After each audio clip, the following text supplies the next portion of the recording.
जस्तै मेरो भिडियो हेर्दै हुनुहुन्छ सबैलाई नमस्कार अनि कसले भन्न चाहन्छु म कुङ्ग शेर्पा दण्डपीडित तथा अपङ्ग समाज नेपालको चाहिँ जुन बाबु नानीहरूको लागि यो भवन निर्माण हुँदै रहेछ भने थाहा पाइसक्नु भएपछि चाहिँ केही मनकारी व्यक्तिहरूले म मार्फत रु 60,000 रुपियाँ सहयोग पठाइदिनु भएको छ। यहाँ जुन यो अहिले बनिरहेको बिल्डिङलाई चाहिँ उहाँहरूलाई साथ सपोर्ट होस् भन्ने कि राम्रो सकारात्मक सोच दिएर चाहिँ उहाँले म मार्फत जुन यो 60,000 रुपियाँ रकम सहयोग पठाइदिनु भएको छ भने त्यही सहयोग रकम लिएर चाहिँ अहिले हामी दण्डपीडित तथा अपङ्ग समाज नेपालमा आइपुगेका छौँ र याङछेन परिवार र छ्याङ परिवारबाट चाहिँ रु 50,000 रुपियाँ सहयोग पठाइदिनु भएको छ जुन यो अहिले निर्माण भइरहेको भवनको लागि। अनि त्यसै गरी छोडेन परिवार र बिन परिवारकोबाट रु 5,000 रुपियाँ र त्यसै गरी छिरिङ कुटीको परिवारको तर्फबाट रु 5,000 गरी टोटल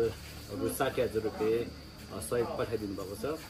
त्यसको लागि चाहिँ जो व्यक्तिहरूले चाहिँ अब यहाँ जुन रहेको व्यक्तिहरूको लागि भवन निर्माण हुँदै रहेछ भनेर थाहा पाउने बित्तिकै यसरी सहयोग पठाउनु भएकोमा चाहिँ यो जुन सकारात्मक अवसरमा तपाईँहरू सम्पूर्णलाई हृदयदेखि नै एकदम धेरै धन्यवाद भन्न चाहन्छु। तपाईँहरूको साथ सपोर्टले गर्दाखेरि चाहिँ अब त्यहाँ जुन अहिले भवनलाई बनिरहेको छ त्यो एकदमै ठुलो साथ सपोर्ट हुनुभयो। त्यस कारणले चाहिँ तपाईँहरूलाई हृदयदेखि नै एकदम धेरै धन्यवाद भन्न चाहन्छु र अब यसरी जुन सकारात्मक अवसरमा यसरी साथ सपोर्ट गरेको पुण्यको फलले चाहिँ तपाईँहरूको सम्पूर्ण परिवारमा सधैँ सुख शान्ति मिलिरहेको सिकाएको आँटेको सबै कुराहरू पनि पुरा भएर जाओस् भनेर कामना गर्न चाहन्छु।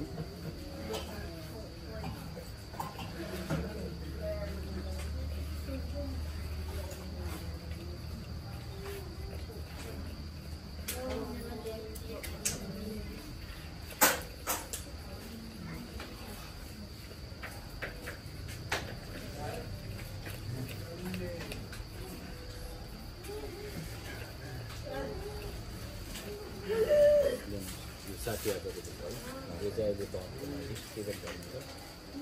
उहाँहरूलाई एकदमै हार्दिक नमन गर्न चाहे।